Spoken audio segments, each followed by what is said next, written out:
6 ամիս Ստեփանավան համայնքի 4 ավագ դպրոցների 16-ից 17 տարեկան 80 պատանի մասնակցել է դասընթացների գործնական աշխատարանների, մարդու իրավունքների համայնքային մասնակցության թեմաներով։ Հանդիպումներն անցկացվել են Հռիփսիմյանց շունչ հասարակական կազմակերպության ապագայի ակտիվ քաղաքացի նախագծի շրջանակում։ Մենք ի սկզբանե պլանավորել էինք զարկ տալ Ստեփանավան համայնքում քաղաքացիական կրթության որակի բարելավմանը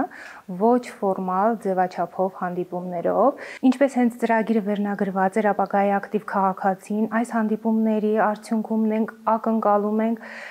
ունենալ ակտիվ քաղաքացիներ, որոնք կարողանան լիիրավ ներգրավել որոշումների կայացմանը, բնապահպանական տարբեր խնդիրների լուծմանը։ Երիտասարդները գործելիս Հայաստանում երիտասարդների զորեղացման եւ առաջնորդության խթանման ծրագրով, որն իրականացվում է Եվրամիության եւ Կոնրադ Ադենաուեր հիմնադրամի համաֆինանսավորմամբ, երիտասարդները բարձրաձայնել են համայնքային մի շարք խնդիրներ։ Միքայելն ու իր թիմը Ստեփանավանի թաղամասերից մեկի ֆուտբոլի դաշտի բարեկարգման նախագիծ են մշակել։ Համայնքում իրականացվում էր մասնակցային բյուջետավորումը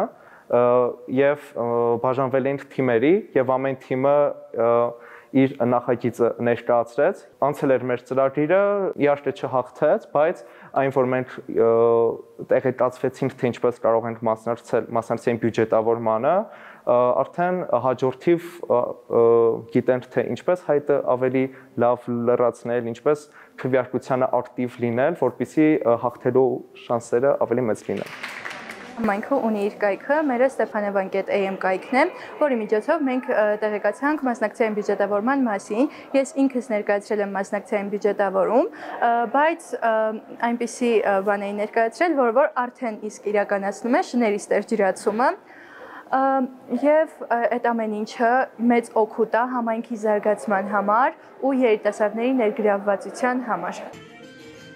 4 փուլով իրականացված ծրագիրը խթանում է երիտասարդների գիտելիքների եւ կարողությունների զարգացումը տարբեր ոլորտներում, մեծացնելով նրանց ներգրավվածությունը համայնքային կյանքում։ Կազմակերպիչները լիահույս են, որ ծրագիրը շարունակական կլինի, նպաստելով ավելի համախմբված եւ զարգացող հասարակության ձևավորմանը։ Սերինե Սերոբյան, Թերեզա Հայրապետյան, լուրերի համար։